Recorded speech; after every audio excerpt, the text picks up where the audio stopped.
first year of spring as the wide receivers coach. How's things going for you? Oh, it's going pretty good. What am I, like 3-4 weeks in?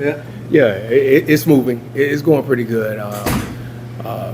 Super fast tempo. The pace is going. But I'm truly enjoying it, every opportunity with these young men, taking everything in, just seeing things from a different side.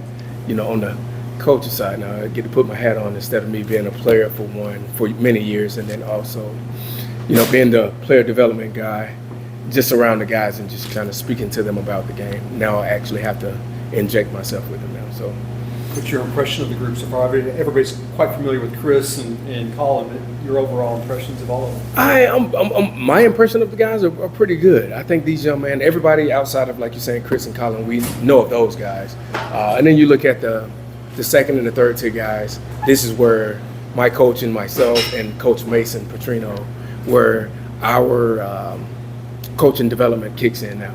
And that's the most important piece. But that's the fun part about it, like really teaching those guys, those younger guys, and showing them the ropes.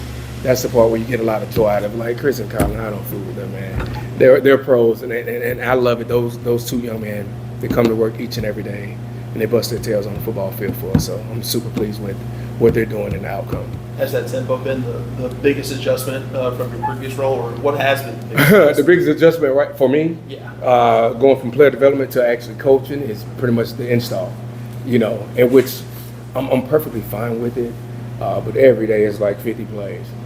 You follow me? So, and Coach Brown is not taking no days off. Every day we're going, and it's full speed ahead. But that's just part of it. I love where I get to the point where I have to put my cap back on as a player now. And now I'm thinking, I got to think more so as a coach. Like, how can I deliver this message to the guys where they understand it as far as how Coach Brown wants it, or at the quarterback? How much of spring right now is trying to find a third guy or a fourth guy behind your two stars, or just trying to push that competition? I'm always telling all the guys, if we got 12 guys in the room, the guy that's number 12, he need to be pushing to be a number 11 and get to 10 and then get to 5, get to 2. Whoever's number 5, you need to be pushing the guys that's ahead of you. That's your approach each and every day.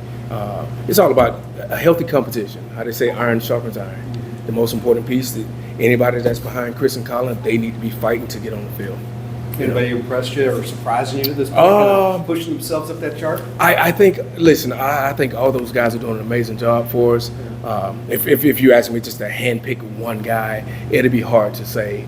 I don't want to just sit and say that, but I think a guy like Jaden King, he's doing a great job for us. Very smart kid. He's all over the place. We're putting a lot on him, because now Chris Hughes is down. He was doing an amazing job, and then he sustained a little slight injury. And which he'll be back. We're not worried about that. Those two guys, man, have truly impressed me. I mean, I know they have it in them, but they're doing a pretty good job for us. What have you seen out of Antonio Meeks? It seems like he's done a lot of good things so far in this season. Yeah, Antonio's just been Antonio. And he's another guy. I'm not leaving him out of the bubble. I look at Antonio like he's a veteran. I'm expecting him to do the things that he's doing on the football field for us, and also more. He's pushing Chris and Colin each and every day, and he's working his tail off too. How would you say the relationship between your new quarterback Miller Moss and these guys are? I think they're slowly building. Yeah. Early on it was the off-season phase. It's kind of hard because you only get 20-30 minutes with the guys. These guys got a lot of things they have to do after football, so it's kind of hard for them to kind of mesh. But I think now we're slowly starting to see the rapport build with those young men. For sure, Chris, Colin, and Antonio. In our times in here, we've seen Miller make and some of the other guys make some great throws, down ball, downfield. These guys make some catches. Is that something we could potentially see? Well, this is what you're seeing. I mean, the thing is, Coach Brown just threw a curveball at me early this morning, like, take Chris and Colin out. I'm like, okay, who do you want to put in? He said, anybody, put anybody in. But those young guys stepped up to the plate, and they made some plays for him today. Yeah. Thank you. All right, thank you.